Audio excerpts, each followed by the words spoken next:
ایک دفعہ کا ذکر ہے کہ ایک بادشاہ اپنی ملکیت یعنی اپنے ملک کی سیر کو نکلا۔ وہ اپنی رعایا کی خبر لینا چاہتا تھا۔ دورے کے دوران اس کی نظر اپنے ملنگ پر پڑی جو راستے میں بیٹھا تھا، اور ایک دری اور ایک پرچھ کے علاوہ اس کے پاس کچھ بھی نہ تھا۔ بادشاہ نے مزید نوٹ کیا کہ اس پرچھ میں بھی صرف چند چھولے پڑے تھے، پر وہ ملنگ مسکرا رہا تھا۔ ملنگ کی مسکراہٹ میں اتنا شدید اطمینان اور سکون ظاہر ہو رہا تھا کہ بادشاہ حیران رہ گیا۔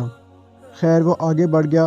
دوسرے دن پھر بادشاہ کی نظر اس پر پڑی اور وہ اس طرح خوشباش۔ بادشاہ کی پالکی پھر بھی آگے بڑھ گئی۔ تیسرے دن جب بادشاہ کا گزر اسی مقام سے ہوا اور پھر اس غریب کو اتنا مطمئن دیکھا تو بادشاہ اس حد تک تجسس کا شکار ہوا کہ پالکی رکوا دی اور نیچے اتر کر اس درویش کے پاس چلا گیا۔ اسے بتایا کہ میں اس ملک کا بادشاہ ہوں اور 3 دن سے تیری مسکراہٹ اور مفلسی کا یکجا ہونا مجھے ہرگز ہضم نہیں ہو رہا۔ آخر ایسا کیسے ہے؟ تمہارے پاس جو تمہیں خوش کر دیتا ہے ایسا کیا ہے؟ میرے پاس پورے ملک میں سب سے زیادہ دولت ہے مگر میں پرسکون نہیں۔ کیا تمہارے پاس پوشیدہ دولت ہے؟ درویش نے نفی میں سر ہلا دیا۔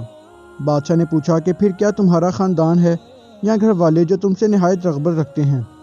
درویش نے بولا جی نہیں، میں بالکل تنہا ہوں، میرا کوئی نہیں، میرے پاس ان چھولوں کے سوا کچھ بھی نہیں۔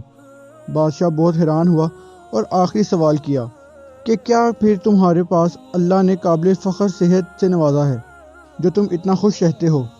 ملنگ بولا ہرگز نہیں، میرے آدھے دان ٹوٹ کر گر چکے ہیں اور ٹھنڈ سے میری ہڈیاں درد کرتی ہیں۔ بادشاہ نے پوچھا کہ او بھائی، تو پھر یہ بتا کہ تو اتنے سکون سے کیوں بیٹھے ہو؟ ملنگ بولا اللہ پر یقین رکھو، اس پر توکل کرو، اس نے تمہیں جس حال میں، جس حالات میں، جس طرح بھی رکھا ہے وہ اس کا فیصلہ ہے، وہ تمہاری نشو و نما کے لیے ضروری ہے۔ اس کو پتہ ہے کہ تمہارے اندر کیا کمی کوجی ہے جو تمہیں دور کرنے کی ضرورت ہے، وہ تمہیں اس آگ میں ڈال کر سونا بنائے گا۔ صبر، شکر، اللہ کی رضامند میں رضامندی، ایسے سوچو اور اپنے حال کو ایسے تسلیم کرو کہ تمہیں کسی شے کی کمی محسوس نہ ہو۔ رزق اس نے دینا ہے اور وہ دے گا۔ مجھے روز کے چھولے مل جاتے ہیں اور اس طرح میری زندگی کا گزر بسر ہوتا رہتا ہے۔